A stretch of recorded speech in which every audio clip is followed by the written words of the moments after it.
हाँ जी, नमस्कार, good evening. स्वागत है आप सभी का। क्या हालचाल है सबके, कैसे हैं आप लोग? जल्दी जल्दी बता दो। आज से नया टॉपिक शुरू करेंगे हम लोग, प्रॉफिट एंड लॉस, और ये हर एग्जाम के लिए काफी इंपॉर्टेंट टॉपिक है और इसको हम पूरा बेसिक से पढ़ना शुरू करेंगे और एकदम एडवांस लेवल तक, हाई लेवल तक लेकर जाएंगे।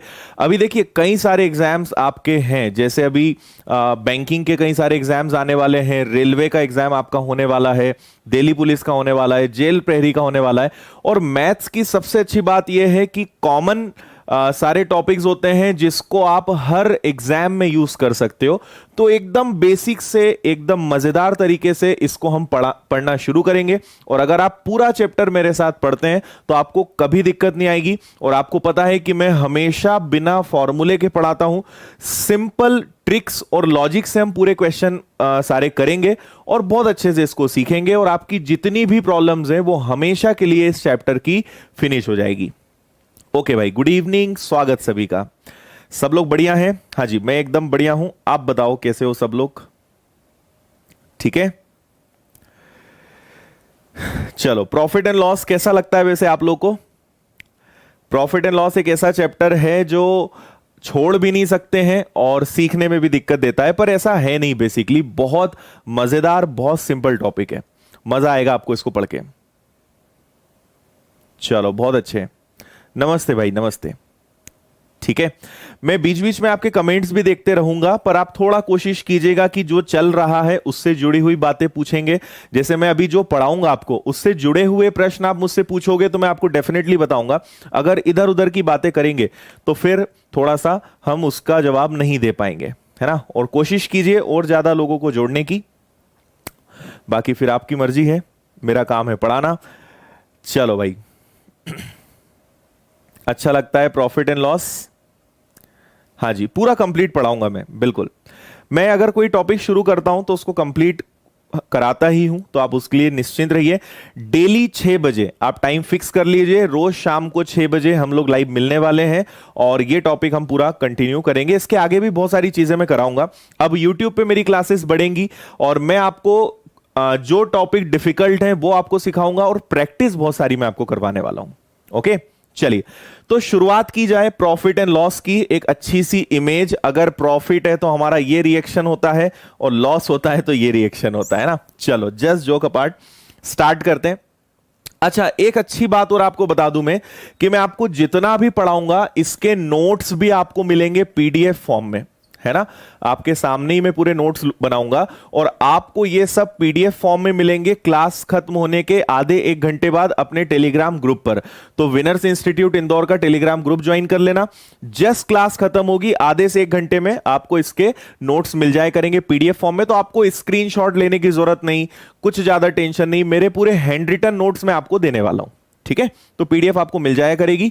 सो क्वेश्चंस पे हम चलेंगे, पर क्वेश्चंस के पहले हम कंसेप्ट देखेंगे, कुछ छोटी छोटी चीजें पहले समझेंगे, फिर जैसे जैसे हमारे क्वेश्चंस आते जाएंगे हम बाकी चीजों को भी देखते जाएंगे। हाँ जी, डेली चलेगा, बस आप लोग को रेगुलर रहना पड़ेगा। मैं तो रेगुलर अब रहूंगा, आप लोग को रेगुलर मेरे साथ रहना है। ठीक है, चलो देखिए, सबसे पहले प्रॉफिट एंड लॉस के लिए हमें 3 टर्म्स को बहुत अच्छे से समझना होगा। सबसे पहला आपका होता है सीपी, जिसको हम हिंदी में बोलते हैं, क्या बोलते हैं हिंदी में? हम इसको बोलते हैं क्रय मूल्य। दूसरा होता है एसपी, एसपी मतलब सेलिंग प्राइस, और इसको हिंदी में हम क्या बोलते हैं? इसको हम बोलते हैं विक्रय मूल्य, राइट।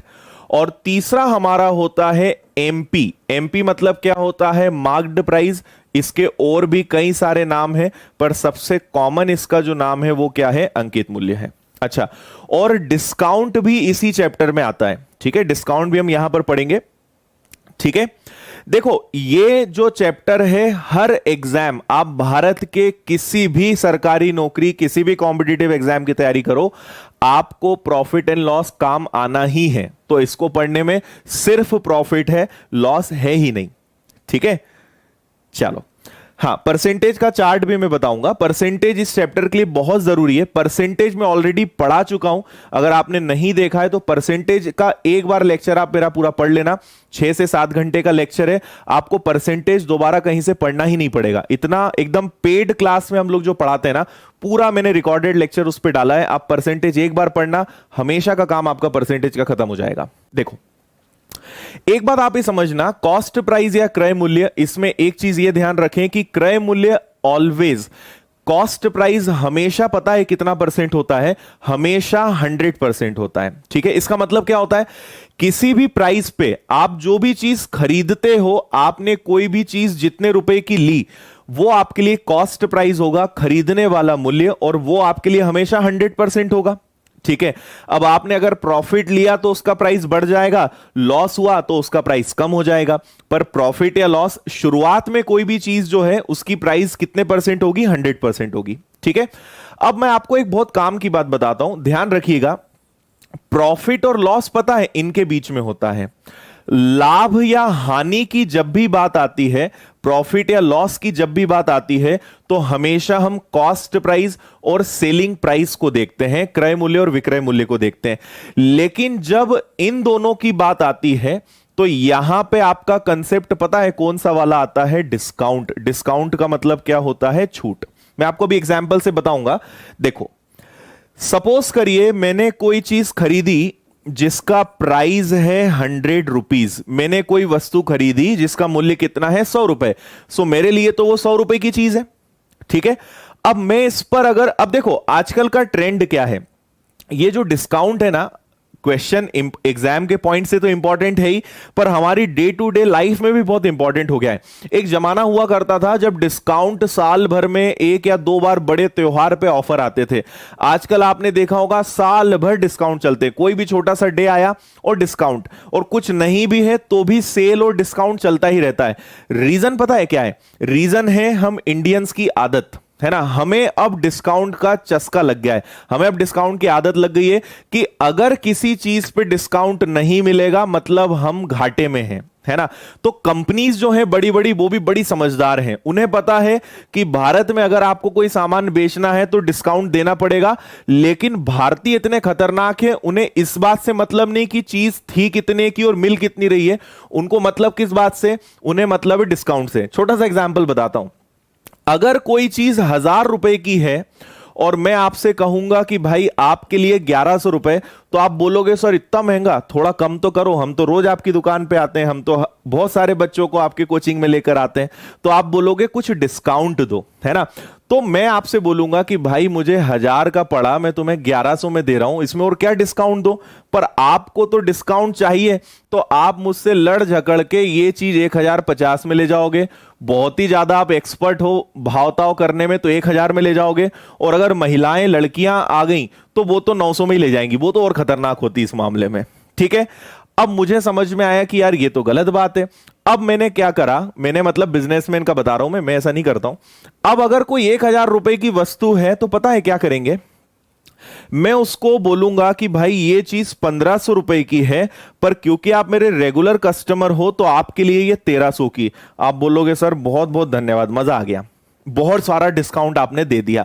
तो अब आप यहां से खुशी खुशी जाओगे, क्योंकि आपको मतलब पता है, इस 1000 से मतलब नहीं है, आपको मतलब किस चीज से, कम कितना हुआ। आप बोलोगे सर थोड़ा सा और देख लो और अच्छा लगेगा, मैं बोलूंगा बिल्कुल, मुझे तो कोई दिक्कत ही नहीं है, मैं बोलूंगा ये लो 1200 में ले जाओ। आप बोलोगे सर सही है, अब हमेशा आपकी दुकान पे आएंगे। समझ में आ रही है बात, है ना। तो हमें इस चीज की आदत है, हम ये देखते हैं कि हमें कम कितना पड़ा, हमें डिस्काउंट कितने का मिला, इस बात से फर्क नहीं पड़ता कि वो चीज थी कितने की और हम लेके कितने की आए। तो जब मैं ईमानदारी से 1100 में दे रहा था तो कोई भी नहीं ले रहा था, फिर मैंने कहा कि ठीक है 1500 में और ये लो 1200 रुपए का। तो ये एक्चुअली दुकानों का ये कल्चर है, मॉल्स में, शॉपिंग मॉल्स में आप देखोगे ब्रांड्स का, तो ये सिस्टम उनका चलता है ना। तो ऐसे डिस्काउंट का कंसेप्ट आया। तो अगर कोई चीज 100 रुपए की है, ठीक है, तो मैंने उसके ऊपर एक टैग लगाया। अब हम वापस, ये तो मजाक वाली बात थी, ऐसा कुछ नहीं है, मजाक वाली बात है। तो 100 रुपए की चीज है, मैंने उसके ऊपर एक टैग लगाया, मैंने उसके ऊपर एक पर्ची चिपका दी, और पर्ची चिपका के उसके ऊपर मैंने लिख दिया 150 रुपए। समझ में आ रहा है? तो अंकित मूल्य का मतलब क्या होता है? किसी भी चीज के ऊपर जो मूल्य छपा हुआ होगा, प्रिंटेड प्राइस, अंकित मूल्य जो उसके ऊपर अंकित है, उसे हम क्या बोलेंगे? उसे हम बोलेंगे उसका मार्क्ड प्राइस, अंकित मूल्य। तो चीज 100 की है, मैंने लिख दिया 150, और अब मैं इस पे डिस्काउंट दूंगा, तो डिस्काउंट देने के बाद इसी चीज को मान लो मैंने 120 रुपए में बेचा। समझ में आ रही है बात? चीज थी 100 की, लिखा मैंने 150, और डिस्काउंट के बाद बेचा कितने में? 120 में। तो अब सुनना, ये क्या है? क्रय मूल्य है। ये क्या है? अंकित मूल्य है, मार्क्ड प्राइस है। और ये क्या है? सेलिंग प्राइस है। अगर मैं आपसे बोलूंगा कि बताओ यहां डिस्काउंट कितने रुपए का दिया, ठीक है, कितने रुपए का, यहां कितने रुपए की छूट दी गई, तो आप छूट के लिए इन दोनों के बीच का अंतर देखोगे, हाँ या ना? भाई डिस्काउंट कहां से निकालोगे? इन दोनों के बीच का डिफरेंस ही देखोगे ना। तो आप बोलोगे सर यहां पे 30 रुपए का डिस्काउंट दिया गया है। मतलब डिस्काउंट किन के बीच में देखा जाता है? विक्रय मूल्य और अंकित मूल्य के बीच में। अच्छा, फिर मैं आपसे पूछूंगा बताओ यहां प्रॉफिट कितने का हुआ, तो अब आप इन दोनों के बीच देखोगे, इन दोनों में कितने का डिफरेंस है? 20 रुपए का, तो हम बोलेंगे यहां प्रॉफिट कितने का हुआ? 20 रुपए का हुआ। ओके है ना? समझ में आ रही? बहुत बेसिक बात बता रहा हूं मैं, ये एकदम बच्चों वाली चीजें हैं जो आपने पहले पढ़ी है, पर क्योंकि हम चैप्टर को एकदम बेसिक से पढ़ रहे हैं तो ये मुझे बताना जरूरी है। ओके है? तो प्रॉफिट या लॉस के लिए हम इन दोनों का डिफरेंस लेते हैं, और डिस्काउंट के लिए हम इन दोनों का डिफरेंस देते हैं। और ये जो मार्क्ड प्राइस है, अंकित मूल्य है, ये बना ही डिस्काउंट के लिए है। आगे आपको और अच्छे से समझ में आ जाएगा। अगर अभी थोड़ा बहुत कम भी आ रहा है, चिंता मत करना, जैसे जैसे क्वेश्चंस हम करेंगे आपको बहुत अच्छे से ये चीजें समझ में आ जाएंगी। ओके है? तो ये ले लेते हैं। अब इसके बाद एक और बहुत इंपॉर्टेंट चीज मैं आपको बताऊंगा, क्योंकि देखो आपसे मैंने कहा है कि मैं आपको फॉर्मूले से नहीं सिखाऊंगा, और अगर किसी को फॉर्मूले से ही सीखना है तो उसको यूट्यूब पे पढ़ने की जरूरत ही नहीं है। मार्केट से कोई भी किताब उठा लाओ, उसमें ढेर सारे फॉर्मूले लिखे हैं, उसको रट डालो, है ना? पर एक बात ध्यान रखना कि फॉर्मूले से आप कभी सिलेक्शन नहीं ले पाओगे, इसको अच्छे से दिमाग में बैठा लेना, है ना? क्योंकि फॉर्मूले बहुत सारे हैं, और फॉर्मूले से केवल एक ही, मतलब एक फॉर्मूला याद करोगे तो उससे एक ही क्वेश्चन सॉल्व होगा। और अगर लॉजिक लगाना सीख गए, एक बार दिमाग चलने लगा, तो क्वेश्चन कैसा भी आ जाए, कितना भी घुमा के दे दें, क्वेश्चन कितना भी टफ बना के दे दें, आपसे बन जाएगा। क्योंकि इसमें प्रॉफिट एंड लॉस में ऐसा मत सोचना कि बस 15-20 टाइप के क्वेश्चन होते हैं, बहुत प्रकार के क्वेश्चंस हैं, है ना? अगर इसको एक महीना भी पढ़ाए ना तो भी इसके क्वेश्चंस खत्म ना हो, इतने टाइप होते हैं। पर इतना पढ़ाना पॉसिबल भी नहीं है, इतना पढ़ना भी पॉसिबल नहीं है। तो फिर एक ही बात है, और वो क्या है कि लॉजिक डेवलप करो, है ना? आपका जो स्कूल का एक्सपीरियंस है उससे मत कंपेयर करो, है ना? आप जब एक बार पढ़ने लगोगे ना, इंटरेस्ट आएगा और आपको लगेगा कि वास्तव में फॉर्मूले से करना भी नहीं चाहिए। ठीक है? तो मैं आपको एक छोटी सी चीज सिखा रहा हूं, इसको अच्छे से सुन लेना। मैं आपको एक परसेंटेज का चार्ट बनाकर बता रहा हूं, और ये परसेंटेज का चार्ट अभी बस देखते जाना, ठीक है? बिल्कुल चिंता मत करना कि ये वैल्यूज कैसे आ रही हैं, क्या है, सब मैं आपको बताऊंगा। बस एक बार ईमानदारी से आप बस मेरी चीजों को फॉलो करते चलो। आपको अगर एंड में अच्छे से ना क्वेश्चंस बनने लगे तो मुझसे बोलना, है ना? इसलिए आप पूरा मेरे ऊपर छोड़ दो, और जैसा जैसे मैं बोलते जा रहा हूं वैसे वैसे आप करते जाना, और वो चीजें आप बस समझते जाना, ठीक है? देखो, आपको पता है कि कभी भी एग्जाम में ऐसे सिंपल परसेंटेज आजकल पूछे नहीं जाते। 10%, 20%, 30%, इनका जमाना गया, है ना? आजकल जो नया पैटर्न चल रहा है उसमें आपने देखे होंगे इस तरीके के क्वेश्चंस आते हैं। 16/3%, 14/7%, इसके बाद 12/2%। तो आखिर इन सब का चक्कर क्या है, ये सब क्या होते हैं, वो मैं आपको समझा रहा हूं, और ये यहां कैसे काम आएंगे उसको मैं समझा रहा हूं, ठीक है? अगर आपको प्रॉफिट एंड लॉस चैप्टर अच्छे से करना है तो 2 चैप्टर्स का बेसिक पता होना चाहिए, परसेंटेज और रेशो, अनुपात और प्रतिशत। प्रॉफिट एंड लॉस अपने आप में कुछ नहीं है, प्रॉफिट एंड लॉस अपने आप में 2 चैप्टर्स का मिक्सचर है, 2 चैप्टर्स का मिश्रण है। पहला प्रतिशत और दूसरा अनुपात, और आप देखना हर जगह यही कंसेप्ट लगेंगे, और बहुत आसान है। अगर आपने ये नहीं भी पढ़ा है तो भी आपसे बनने लगेगा। देखो भाई, परसेंटेज का मतलब क्या होता है? परसेंटेज का मतलब होता है 100%, ठीक है? और प्रतिशत मतलब 100 हो गया। अनुपात का बेस हमेशा क्या होता है? 1, और हम पूरे टेक्निक वही लगाएंगे। तो आप एक बात याद रखना कि कभी भी 1 लिखा हुआ है, अगर मेरे पास कोई एक चीज है तो वो अपने आप में 100% है। ठीक है, अगर मेरे पास एक चीज है तो वो अपने आप में क्या है? 100% है। अगर मैंने किसी चीज के 2 भाग करे, मैंने किसी चीज को 2 भागों में बांटा, मतलब मैंने उसको कितने कितने परसेंट कर दिए? अगर एक चीज को 2 भागों में बांटोगे तो 50-50% ही तो होगा। अगर किसी चीज को 3 भागों में बांटोगे तो वो कहलाएगा आपका 33 1/3%। 4 भागों में बांटोगे तो वो कहलाएगा आपका 25%। 5 भागों में बांटोगे तो वो कहलाएगा 20%। ठीक है, आपको मैं अभी थोड़ा सा चलो बता देता हूं कि इनका यूज क्या है, फिर आपको और इंटरेस्ट आएगा। मैंने आपसे कहा कि किसी चीज को बेचने पर मैंने 33 सही 1/3% लाभ कमाया, है ना। 33 1/3% प्रॉफिट, 33 सही 1/3% मैंने लाभ कमाया। इसका मतलब क्या है ना? बस सुन लो, फिर आगे क्वेश्चन से और अच्छे समझ में आएगा। आपको पता है कि इसका मतलब क्या होता है? इसका मतलब होता है 1/3। ठीक, और आपको अब यह पता होना चाहिए कि अगर प्रॉफिट एंड लॉस चैप्टर पढ़ रहे हैं तो नीचे वाली वैल्यू हमेशा कॉस्ट प्राइस मतलब क्रय मूल्य होगी और ऊपर वाली वैल्यू उसका प्रॉफिट या लॉस होगी। मतलब किसी चीज को अगर मैंने 33 1/3% प्रॉफिट पे बेचा है, मतलब अगर कोई चीज 3 रुपए की होगी तो मैंने 1 का प्रॉफिट लेकर 4 में बेचा होगा, और अगर उसे लॉस में बेचा है तो मैंने 3 में से 1 का लॉस लेकर उसको कितने में बेचा होगा? 2 में। ठीक है, ये आगे हम इसको ऐसे यूज करेंगे, बाकी आगे क्वेश्चंस के साथ मैं आपको ज्यादा अच्छे से इसे समझाऊंगा, है ना। अपनी लिस्ट को आगे बढ़ाते हैं। अगला आप ध्यान रखें, देखो ये समझ में आ गया, किसी चीज को 6 भागों में बांटने का मतलब होता है 16 2/3%। 7 भागों में बांटने का मतलब होता है 14 2/7%। और इनको कैसे याद करना है मत चिंता करना, है ना, घबराना मत, मैं आपको सब याद करवा दूंगा, बस देखते चलो। 1/9 का मतलब क्या होता है? 11 सही 1/9।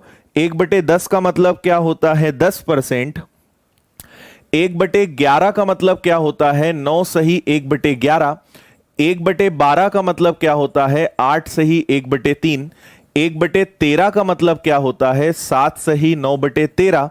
1/14 का मतलब क्या होता है? 7 सही 1/7। और लास्ट 1/15 का मतलब क्या होता है? 6 सही 2/3। ठीक है, मैं आपको टेलीग्राम पर एक चार्ट शेयर करूंगा, 1 पेज का 2 पेज का है, उसका प्रिंट आउट निकाल लेना और जहां भी आपका स्टडी टेबल है वहां पे लगा लेना। ये वही सब, इसका पूरा चार्ट में दूंगा। रोज आप बस एक बार इस पे नजर भी घुमा लोगे ना तो अपने आप ये चीजें याद हो जाएंगी।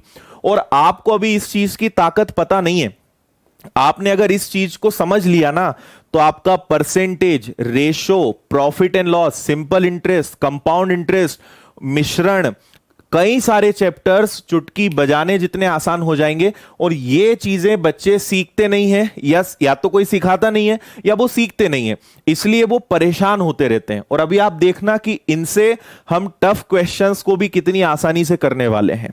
ठीक है, तो देखते चलो आप आगे। इतनी बात समझ में आ गई। पीडीएफ मिलेगी आपको अपने विनर्स इंस्टीट्यूट इंदौर के नाम से टेलीग्राम चैनल है, उस पे जाना, ज्वाइन कर लेना। इसके नोट्स भी मिल जाएंगे और वो चार्ट भी मिल जाएगा, सारी चीजें आपको पीडीएफ और सब कुछ वहीं मिलेगा आपको, है ना।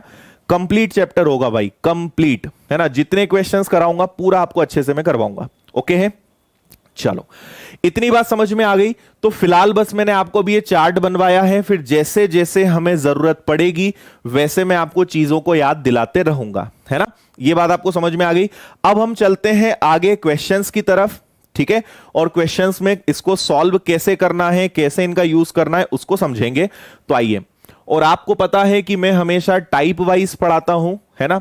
मैं 2 चीजें हमेशा पढ़ाता हूं, मतलब जो मेरा पढ़ाने का तरीका है वो ये है कि पहला तो मैं टाइप वाइज पढ़ाता हूं और हमेशा एकदम 0 लेवल से, बेसिक से मैं एडवांस लेवल की तरफ लेकर जाता हूं, है ना। आपको खुद धीरे धीरे लगेगा कि हां, जैसे जैसे चैप्टर बढ़ते जाएगा लेवल आपको खुद फील होगा कि हां लेवल बढ़ते जा रहा है ना।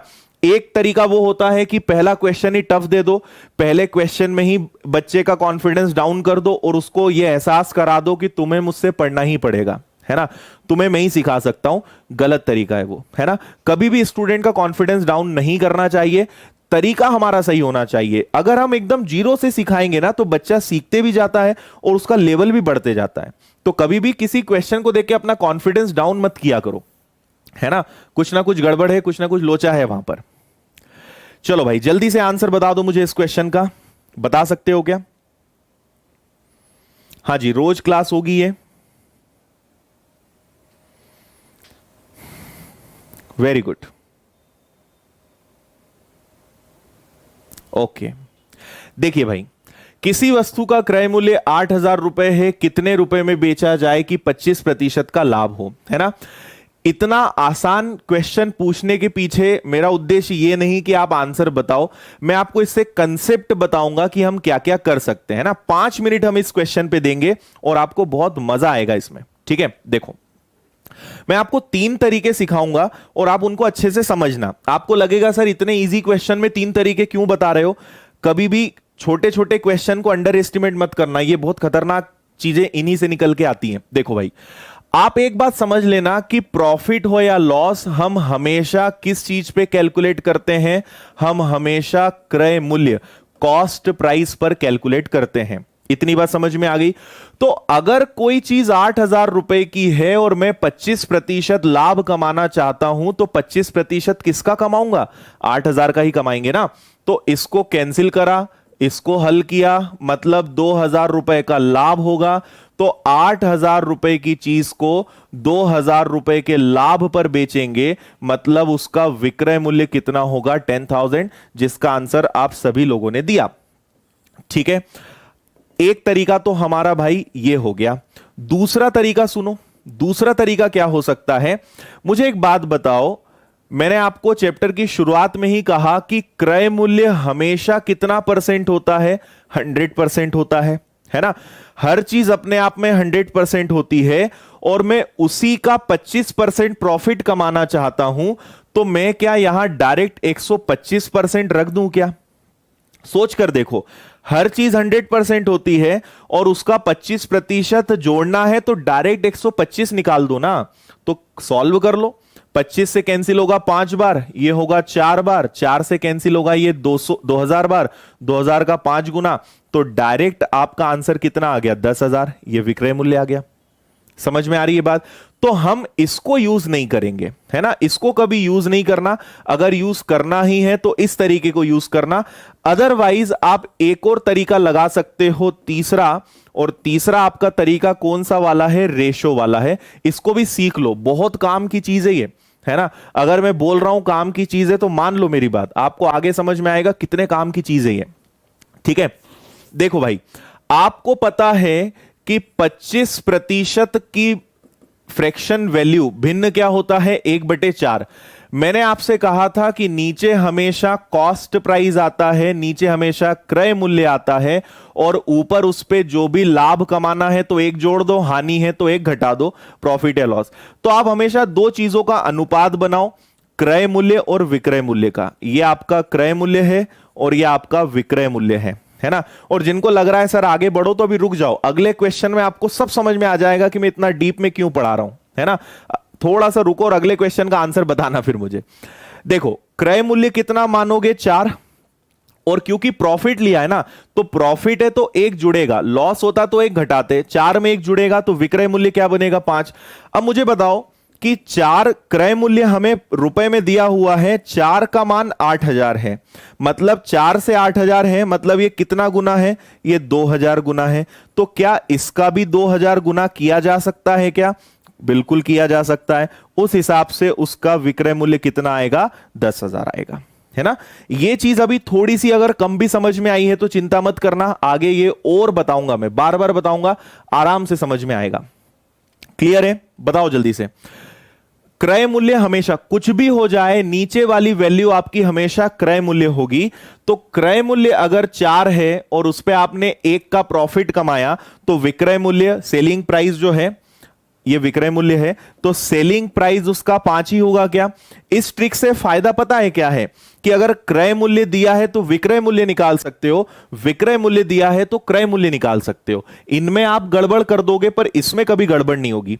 4 का मान 8000 है। कई लोग सोच रहे होंगे ये कैसे किया, तो अनुपात में 4 का मान 8000 है तो 1 का मान निकालते हैं अनुपात में हमेशा।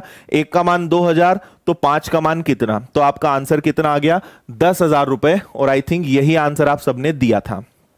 इस क्वेश्चन का उद्देश्य मुझे आंसर पता करना नहीं था, मैं आपको कंसेप्ट सिखाना चाहता हूं, मैं आपका बेसिक क्लियर करना चाहता हूं कि क्या क्या होता है, इस बात को हमें समझना है। ओके है, ठीक है ना? समझ में आ गया सभी को? वेरी गुड, चलो ओके।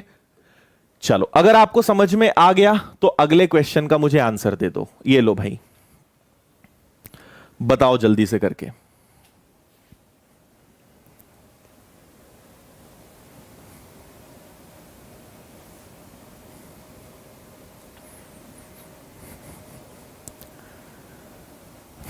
प्रॉफिट एंड लॉस लगभग मान के चलो 1 हफ्ता तो चलेगा भाई।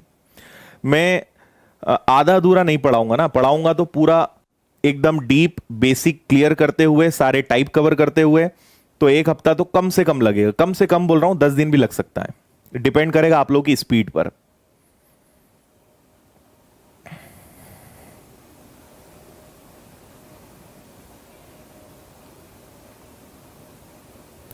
बताइए जल्दी से।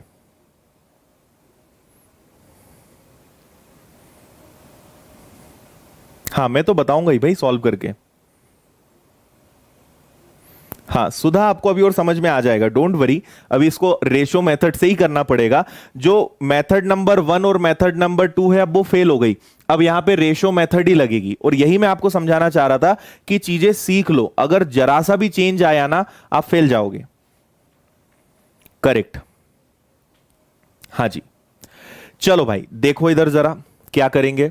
आपके सामने इस बार सबसे बड़ी समस्या है ये, अगर आप बेसिक मेथड से भी करोगे ना कि 12,000 गुणा 123.33%, तो भी आपको देख के ही लगेगा कि इससे तो इसको छोड़ देंगे ज्यादा अच्छा है।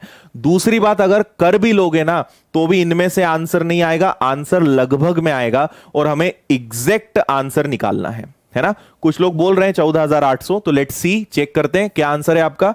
देखो भाई, एक बात मेरी अच्छे से सुन लो कि अगर कभी परसेंटेज कठिन दिया हुआ है, अगर प्रश्न में प्रतिशत कठिन दिया है, तो उसको भिन्न में बदल लो। ठीक है, मतलब परीक्षा लेने वाला चाहता है कि आप उसको आसान बनाओ। अगर वो बच्चा जिसको इसको बदलना नहीं आता होगा, या तो वो पछता रहेगा, समय खराब करेगा, या फिर वो इसका आंसर जल्दी ले आएगा। ठीक है, तो अगर आपको कभी कठिन प्रतिशत दे तो रूल नंबर 1 घबराना नहीं, और रूल नंबर 2 कि उसको हमेशा भिन्न में बदलो। कैसे बदलोगे वो मैं सिखाऊंगा आपको, है ना?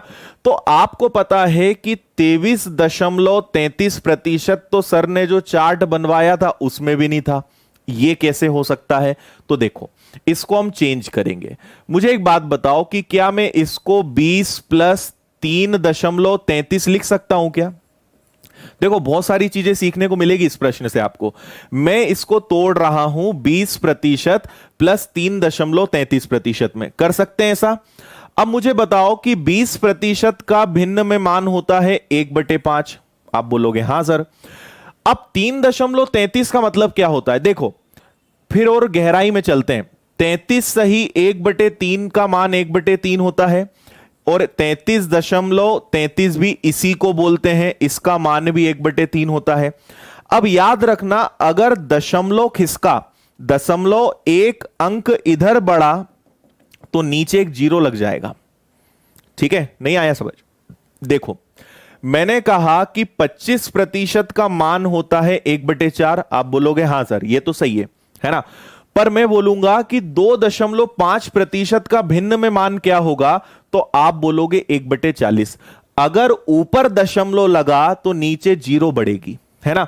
तो अगर इसको मत देखो, अब 33.33 का मान है 1/3, अगर दशमलव इधर बढ़ा तो नीचे 0 बढ़ जाएगी, मतलब इसका भिन्न में मान क्या होता है? 1/30।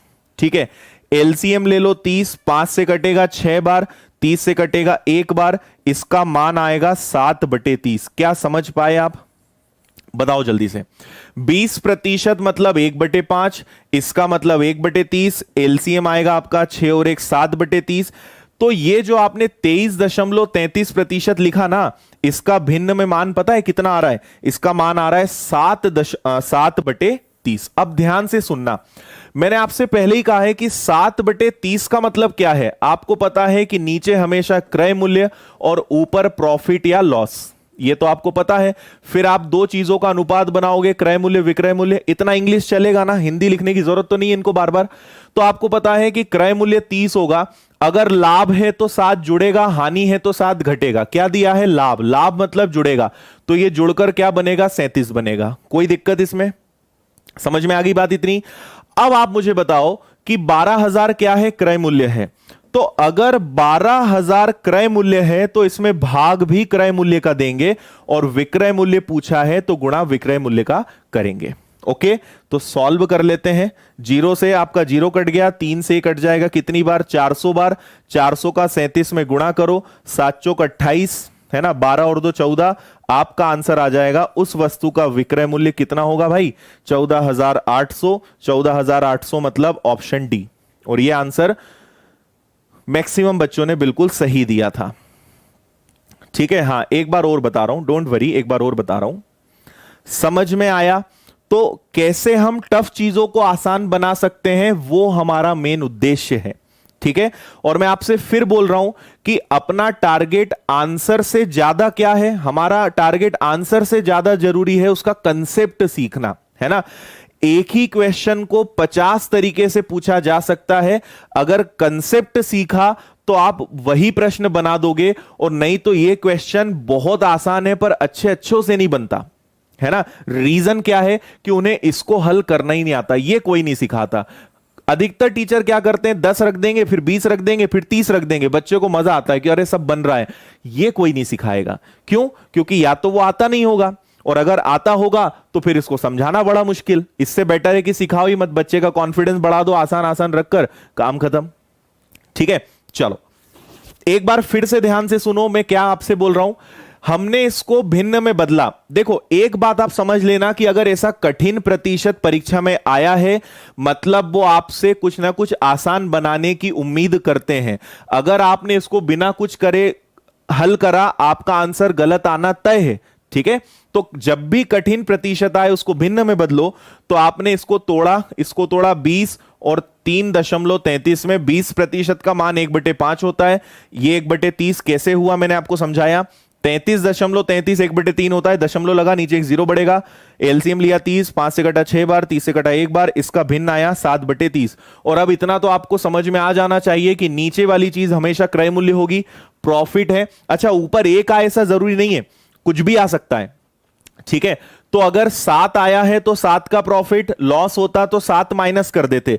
मान लो अगर यहां हानि होती तो 30 में से 7 घटा के हम अनुपात पता है क्या बना देते? 30:23। पर क्योंकि यहां प्रॉफिट है तो मैं 7 यहां पर प्लस करूंगा।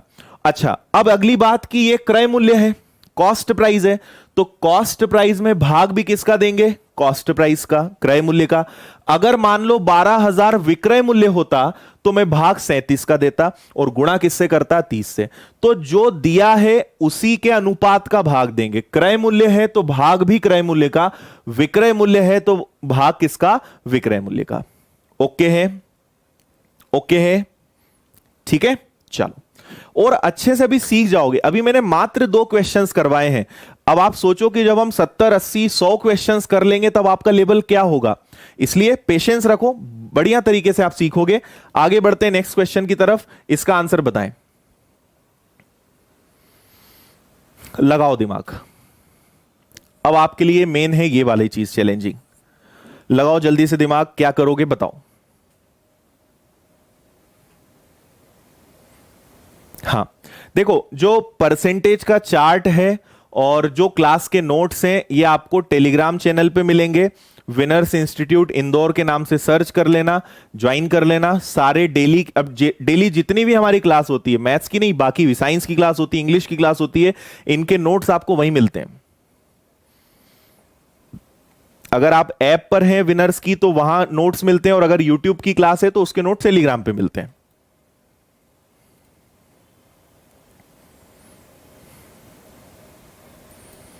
चलो भाई, अगर अच्छी क्लास लग रही है तो लाइक कर सकते हैं आप लोग, है ना। देखो इतने लोग देख रहे हैं और लाइक अभी कम चल रहे हैं।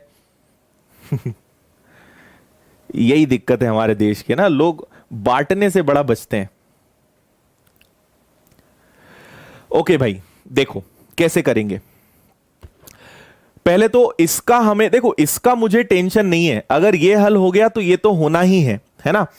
अब मुझे एक बात बताओ कि 27.5 को कैसे तोड़ा जाए। इसको तोड़ने के कई तरीके हैं। पहला तरीका है 25 प्लस 2.5, दूसरा तरीका है 20 प्लस 7.5। आप दोनों में से कोई भी तरीका कर लेना, आंसर सेम आएगा, आंसर में कोई फर्क नहीं पड़ता कभी भी। तो मुझे लगता है कि इसे 25% प्लस 2.5 में तोड़ना ज्यादा समझदारी रहेगी।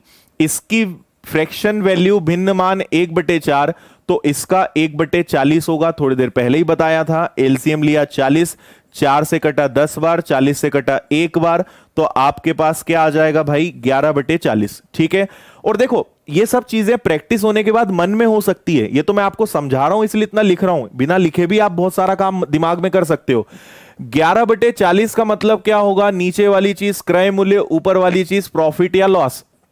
तो अगर क्रय मूल्य 40 है तो सेलिंग प्राइस क्या होगा, उसमें 11, प्रॉफिट है ना, प्रॉफिट है तो प्लस होगा, 40 में 11 जुड़ेगा तो कितना बनेगा 51। क्लियर है इतनी बात।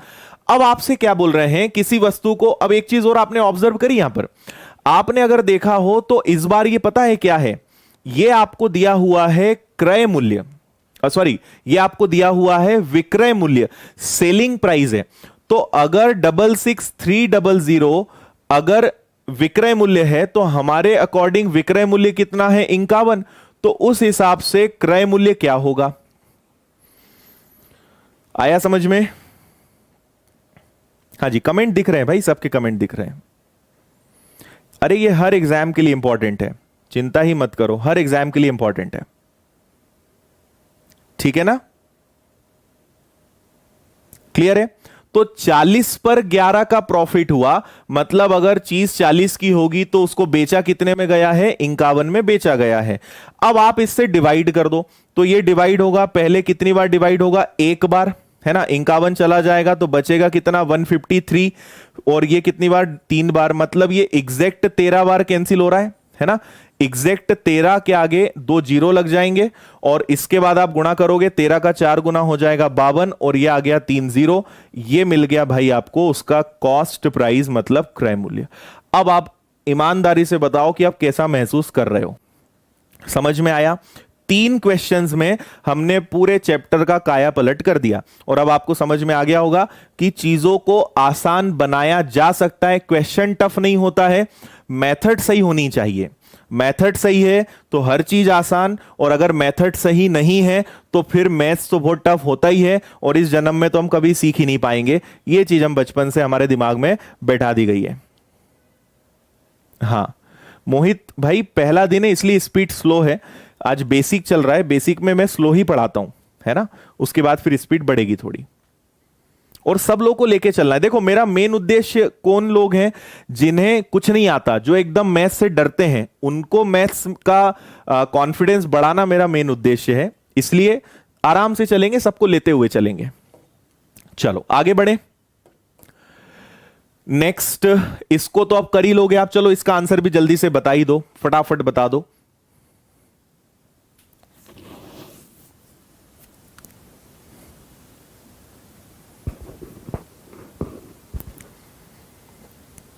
जल्दी से बता दो। गुड,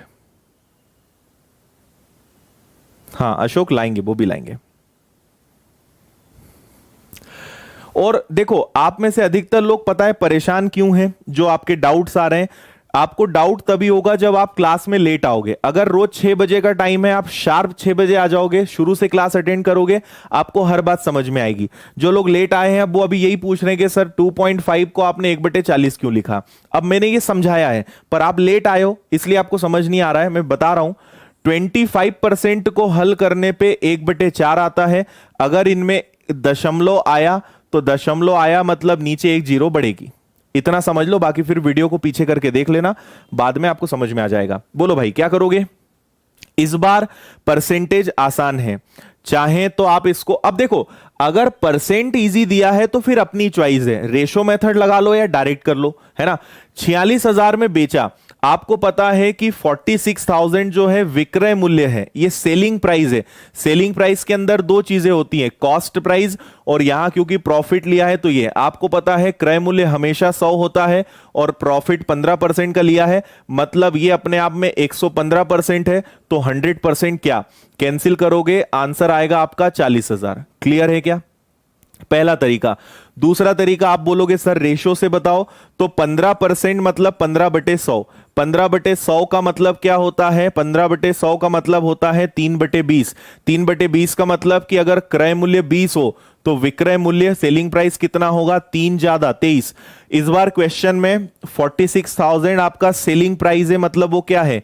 23 है, तो क्रय मूल्य कितना होगा? 20। तो ये कैंसिल होगा 2000 बार, 2000 का इससे गुणा करोगे, आंसर आपका कितना आएगा? 40,000 आएगा। दोनों मेथड क्लियर है? Option A is the right answer. Okay भाई, अच्छा लग रहा है? Very good. 40,000 आंसर आएगा, सी नहीं आंसर है, ए आंसर है। क्लियर सब कुछ? गुड। चलो आगे बढ़ते हैं, टाइप को थोड़ा सा चेंज करते हैं।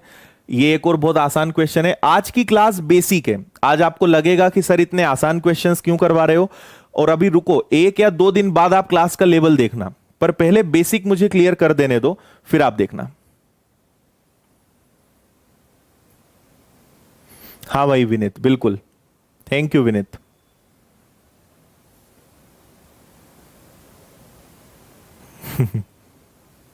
थैंक यू भाई, थैंक यू।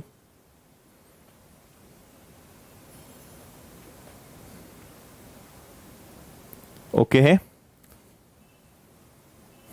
बताओ जल्दी से आंसर इसका। किसी वस्तु को 15,000 में बेचा, इसको तो नॉर्मल आपको बस करना है।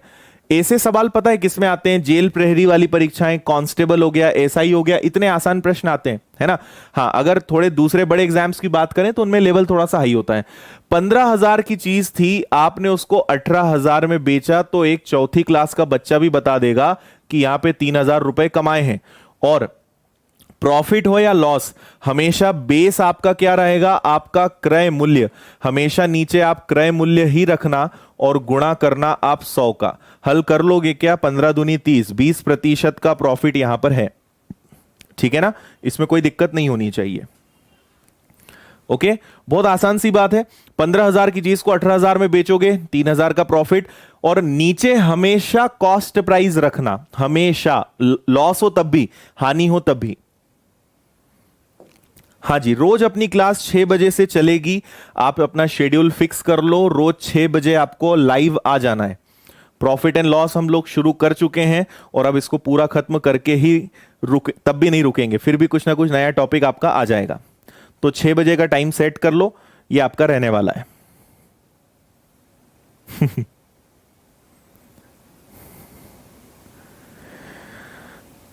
हाँ भाई, मेरी देखो नाम लेने की आदत नहीं है बार बार, है ना। मुझे ऐसा पर्सनल फील होता है कि नाम लेने से क्लास डिस्टर्ब होती है। जो पढ़ने लिखने वाले सीरियस सिंसियर बच्चे ना, वो डिस्टर्ब होते हैं।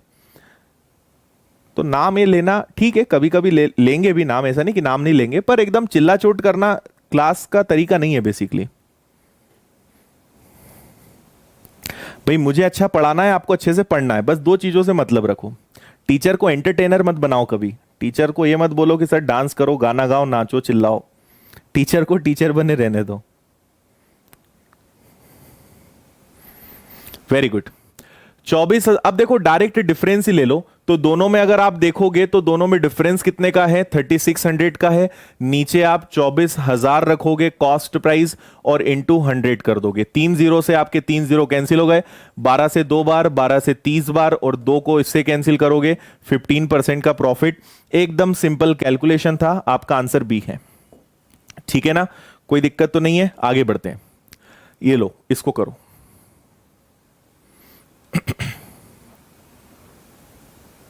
इससे आप फिर एक नई चीज सीखोगे। अभी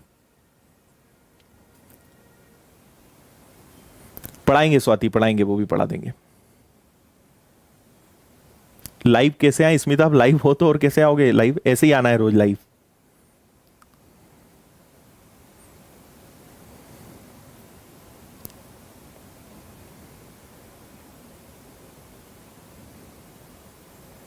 ठीक है,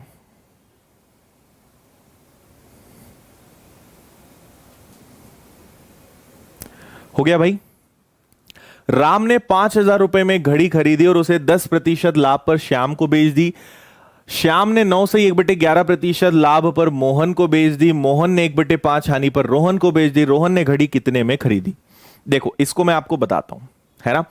मैंने क्या कहा कि अगर परसेंटेज थोड़े से भी टफ आ जाए या थोड़ा भी आपको लग रहा है कि ये क्वेश्चन कठिन है, तो आप मेरी बात हमेशा याद रखना, परसेंटेज को फ्रैक्शन में, भिन्न में बदल लेना। इसका मतलब होता है 1/10। 9 सही 1/11 का मतलब होता है 1/11, और 1/5 तो अपने आप में 1/5 है, प्रतिशत नहीं है तो कोई दिक्कत ही नहीं है ना। आपको पता है अगर प्रॉफिट है तो प्लस, लॉस है तो माइनस, ये चीज आपको पता होनी चाहिए, है ना। अब सुनना, एक स्टेप में कैसे ऐसे क्वेश्चंस को करते हैं। सबसे पहले 5,000 रुपए लिख दो, है ना। अब मुझे एक बात बताओ, 10% लाभ पर बेचना, 10% लाभ पर बेचने का मतलब है, आपको पता है कि 10% का मतलब होता है 1/10। 1/10 का मतलब होता है कि 10 रुपए पर 1 का प्रॉफिट। 10 पर 1 का प्रॉफिट मतलब आपने 10 रुपए की चीज को क्या 11 रुपए में बेचा। 10 पर 1 का प्रॉफिट लिया मतलब आपने 10 रुपए की चीज को 11 में बेचा। तो यहां लिख दो कि आपने 10 की चीज को पहले 11 में बेचा, है ना। फिर आपने 9 से 1/11% का लाभ लिया, तो क्योंकि लाभ लिया है तो अभी भी प्लस करेंगे। 11 पर 1 का लाभ लिया मतलब आपने 11 की चीज को कितने में बेचा? 12 में बेचा। फिर 1/5 की हानि हुई, 5 पे 1 का नुकसान हुआ। 5 पे 1 का नुकसान हुआ मतलब 5 की चीज को आपने 4 में बेचा। क्या इतना समझे आप? है ना। अब देखो, सिंपल कैलकुलेट करो, आपका आंसर आ गया। 11 से 11 कैंसिल हो गया, 0 से आपका 0 कैंसिल हो गया, 5 से ये कैंसिल हो गया आपका 100 बार, 12 चौक 48। आपका सीधा आंसर आ गया कि आखिरी वाले व्यक्ति को वो घड़ी या वो वस्तु कितने रुपए की पड़ी? 4800 की। ये आपका आंसर है, ठीक है, ऑप्शन बी। बताइए भाई, समझ में आया?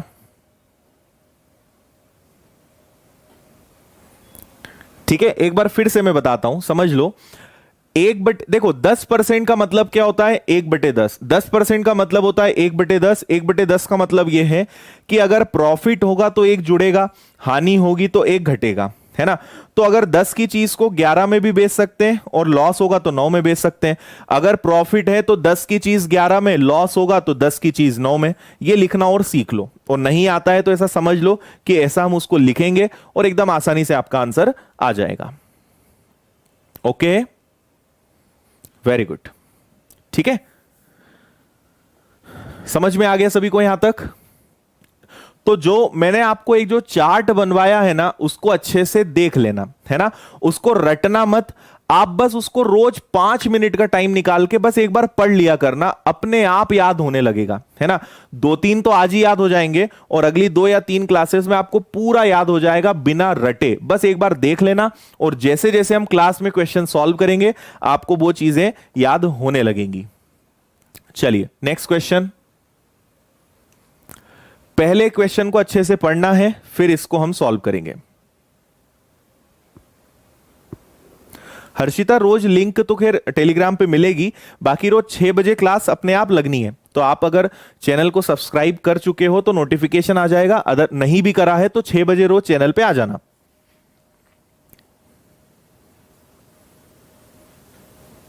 हाँ, टेलीग्राम पे नोट्स अभी मिल जाएंगे आपको।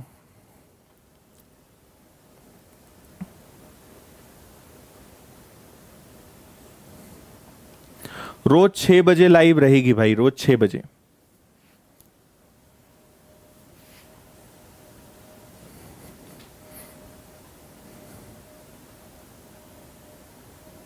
पलक, कोई दिक्कत नहीं, अच्छा हो जाएगा, आप बस पढ़ते चलो साथ में।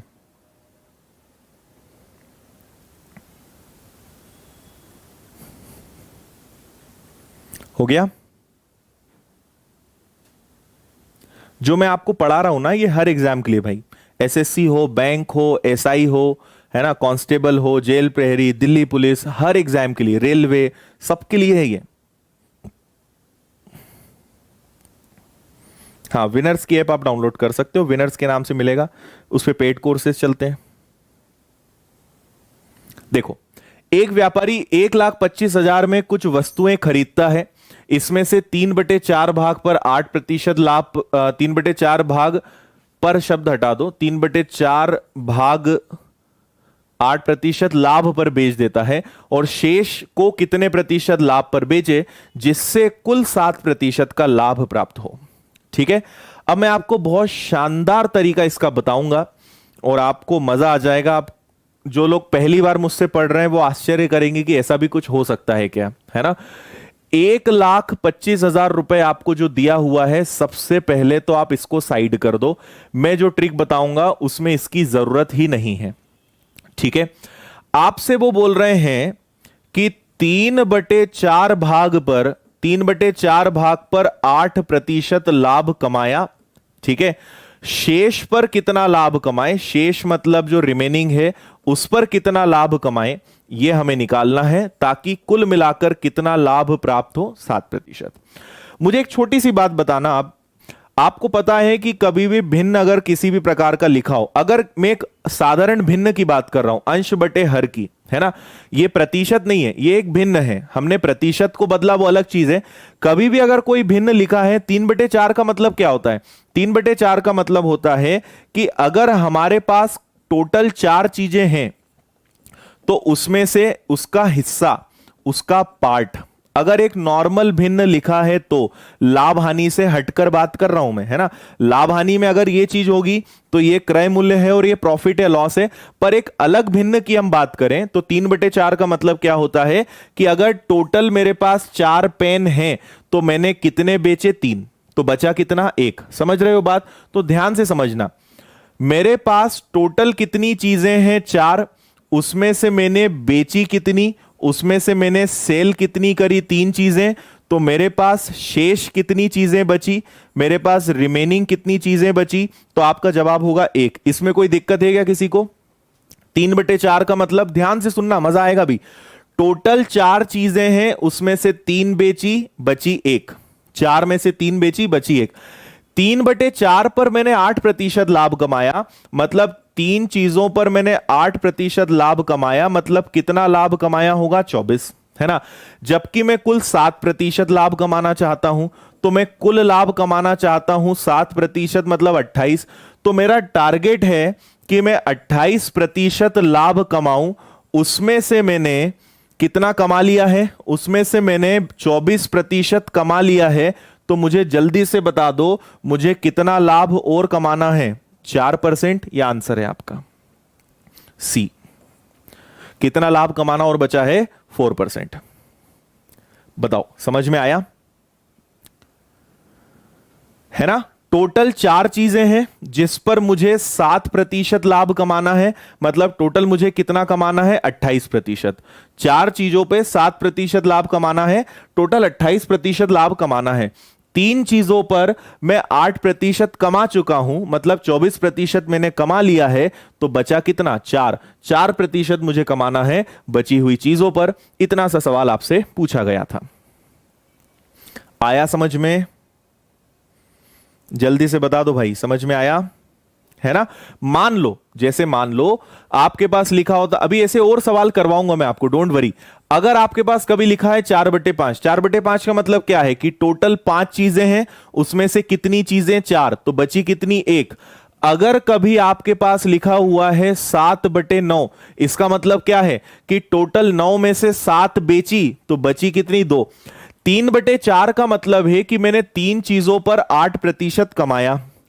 3 पर 8 कमाया मतलब 24 कमाया, जबकि टोटल कितनी चीजें हैं मेरे पास? टोटल 4 चीजें, चारों पर मैं 7% कमाना चाहता हूं, मतलब मैं 28 कमाना चाहता हूं, 24 कमा चुका हूं, 4 और कमाना है। That's it. बता दो जल्दी से, कोई दिक्कत है? अच्छा लगा तरीका?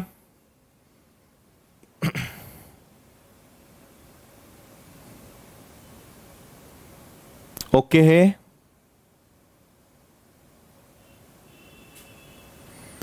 करेक्ट।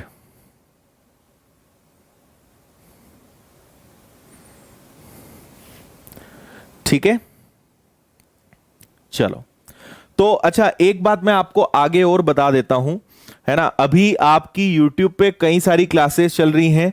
डेली आपकी साइंस की क्लास चल रही है, अगर आप नहीं जुड़े हो तो जुड़ जाओ। अभी मेरे जस्ट अब मैथ्स की क्लास आपकी अभी रेगुलर चलने वाली है, और मैथ्स के बाद आपकी इंग्लिश की भी क्लास लगेगी। अभी जस्ट मेरे बाद, जैसे आज 6 से 7 आपकी मैथ्स की क्लास हो गई, ये रेगुलर रहेगी, रोज रहेगी आपकी ना। इंग्लिश की क्लास अभी आपकी 7 बजे से 8 बजे तक इंग्लिश की क्लास रहेगी। मॉर्निंग में आपकी 9 बजे से लेकर 10 बजे तक साइंस की क्लास थी। ये 2-3 क्लासेस तो आपकी रेगुलर चलने वाली है ना। इन्हें आप अटेंड कीजिए, और ये कॉमन है हर एग्जाम में, ये सारे सब्जेक्ट कॉमन है। रेलवे की आप तैयारी कर रहे हो, जेल प्रहरी की, दिल्ली पुलिस की, किसी की भी आप तैयारी कर रहे हो, एसआई की, कांस्टेबल की, ये सब का सब आना है ना। तो फ्री क्लासेस चल रही हैं, इन्हें अटेंड करो। और अगर आप चाहते हो कि नहीं हमें पूरा बैच ज्वाइन करना है, सिस्टमेटिक पढ़ना है, तो मैं आपको कुछ और डिटेल्स भी दे दूंगा, है ना। एक छोटा सा क्वेश्चन मैं आपको होमवर्क के लिए दे रहा हूं, इसके आगे हम कल करेंगे, क्योंकि अभी नेक्स्ट इंग्लिश की क्लास का टाइम हो रहा है। तो ये आपका होमवर्क रहेगा, और ये आपको कहां मिलेगा मैं आपको बता ही चुका हूं कि अगर आप टेलीग्राम पे जाना, विनर्स इंस्टीट्यूट सर्च करना, विनर्स इंस्टीट्यूट इंदौर, अपनी चैनल आपको मिलेगी, वहां पे ये सारे नोट्स मिल जाएंगे। ठीक है। इसके अलावा आपको एक छोटी सी इंफॉर्मेशन मैं ये देना चाहता हूं कि अगर आप जेल प्रहरी की तैयारी करना चाहते हो, तो विनर्स की ऐप पर कंप्लीट कोर्स चल रहा है 1999 में, 1999 में आपको पूरा कोर्स मिलेगा। ऑल सब्जेक्ट, उनकी टेस्ट सीरीज, उनके नोट्स, पीडीएफ, सब कुछ है ना। Recorded sessions, live sessions, download. Delhi police की तैयारी कर रहे हो तो 1450 में आपको सारी सुविधा मिल रही है, सारे सब्जेक्ट आपके इस पे लग रहे हैं।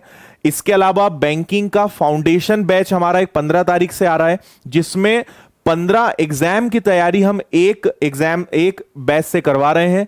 दूसरा रेलवे का बैच 14 तारीख से सोमवार से चालू हो रहा है 999 में। उसमें आपको मैथ, साइंस, कंप्यूटर, रीजनिंग, सब कुछ, करंट अफेयर, सब कुछ मिलेगा। ये सब आपको विनर्स की ऐप पर मिलेगा। YouTube पर तो क्लासेस चल ही रही हैं, यहां तो हम आपको पढ़ाएंगे। पर देखो YouTube पे दिक्कत क्या होती है कि आपका टेस्ट नहीं ले सकते, नोट्स देना है तो टेलीग्राम पे जाना पड़ेगा, है ना। क्विज आपसे लेना है तो उसका कोई ऑप्शन नहीं होता है, तो केवल पढ़ाया ही जा सकता है। बाकी एक सिस्टमेटिक कोचिंग जैसा जो फील है, क्लासरूम जैसा जो फील है, तो अगर आप चाहें, देखो अगर थोड़ा बहुत भी आप कैपेबल हैं कि हाँ हम थोड़ा अफोर्ड कर सकते हैं, क्योंकि आप समझिए फीस हमने ऑलरेडी बहुत कम रखी है ना, और क्वालिटी में आपको कहीं दिक्कत नहीं आएगी। मैथ्स में खुद पढ़ा रहा हूं इन सारे बैचेस में, और बाकी सारे फैकल्टीज हमारे पूरे एक्सपर्ट हैं, तो ये सारा आपका चल रहा है ना। सभी बैचेस में आपको लाइव क्लासेस मिलती है, रिकॉर्डेड वीडियोस मिलते हैं, नोट्स मिलते हैं, पीडीएफ फॉर्म में टेस्ट सीरीज मिलती है, वीडियो डाउनलोड का ऑप्शन है, अगर नेटवर्क का प्रॉब्लम है तो वीडियो को डाउनलोड कर लो, है ना। और प्रैक्टिस मटेरियल भी आपको मिलता है, और ये सुविधा हर बैच में है। जेल प्रहरी, दिल्ली पुलिस, बैंकिंग और आपका रेलवे, सब में आपको ये सुविधा मिलने वाली है। तो इसके लिए आप ऐप डाउनलोड कर लीजिए विनर्स इंस्टीट्यूट, वहां पर आपको सारी चीजें मिलेंगी। ओके, सो आज के लिए बस इतना ही आपके साथ मुझे शेयर करना था। बाकी 9 बजे मैं विनर्स की ऐप पर जो नए कोर्सेज आने वाले हैं उसके लिए फिर से 9 बजे लाइव आऊंगा। अभी मेरा 7:30 बजे मैथ्स का फाउंडेशन बैच है। मेरा एक बैच चल रहा है जो 7 मंथ्स का ओनली मैथ्स का कोर्स है ना। अकेले प्रॉफिट एंड लॉस चैप्टर में मैंने उस बैच में लगभग 150-160 क्वेश्चंस कराए हैं। तो एक फाउंडेशन बैच अलग चल रहा है, पर अब थोड़ा सा आगे निकल गया है। तो कैसी लगी आज की क्लास ये मुझे जल्दी से बता दो, और अगर लाइक नहीं करा है तो वीडियो को लाइक करके जाना, और अच्छा लगा तो अपने दोस्तों के साथ शेयर कर देना, और क्या बचता है सब्सक्राइब कर लेना, है ना। मुझे याद नहीं रहती हैं चीजें ज्यादा। ओके चलो भाई, सो रेगुलर YouTube पर फ्री क्लास आ रही है अपनी 6 बजे रोज क्लास रहेगी, तो रेडी रहो। और मुझे ये बताओ कि कितने लोग कल से एकदम टाइम पर 6 बजे आ जाएंगे, ये और मुझे बता दो जल्दी से। ओके, थैंक यू भाई, आप लोग के इतने अच्छे अच्छे प्यार भरे शब्दों के लिए बहुत बहुत धन्यवाद। Thank you. हाँ, बैंकिंग का जो कोर्स है वो 4 से 5 महीने का ये फाउंडेशन है। 9 बजे अगर आप बैंकिंग और रेलवे की डिटेल, सारे बैचेस की डिटेल्स चाहते हो ना, तो मैं 9 बजे लाइव आने वाला हूं आज, उसमें सारे बैचेस की इंफॉर्मेशन डिटेल में दूंगा, वहां आप अपने क्वेश्चंस और कर लेना, ठीक है। ओके भाई, थैंक यू। चलो, तो अभी आपकी नेक्स्ट क्लास का टाइम हो रहा है, कल वापस 6 बजे मिलेंगे, तब तक ध्यान रखिए सब लोग अपना। Tata, bye bye, good night, take care, thank you.